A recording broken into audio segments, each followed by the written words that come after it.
अगर इस दरवाजे से बाहर गई तो वापस नहीं आ सकोगी।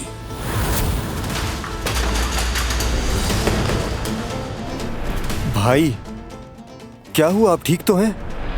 दिलान चली गई। उसने कहा दरवाजे से बाहर गई तो वापस कभी नहीं आ सकोगी। उसने रोकना तो दूर, कुछ कहना भी गवारा ना किया। एक लम्हा इंतजार ना किया, बगैर किसी हिचकिचाहट के चली गई। मैं उस वक्त बाबा के बहकावे में आ गया था। अंधे को एक आँख चाहिए थी, अल्लाह ने दो से नवाज दिया। सीधे सीधे बताओ क्या हुआ है? आपकी बहू घर से चली गई। हम अभी उसके कदमों के निशान भी नहीं मिटाते कि वो वापस आ जाती है। लेकिन इस बार कुछ संजीदा मामला है। उस मामले का क्या हुआ? नौकरानी और हमारे बेटे की इश्क की कहानी हमेशा के लिए बंद हो गई। शाबाश। आखिर किस किस्म के बाप हैं आप?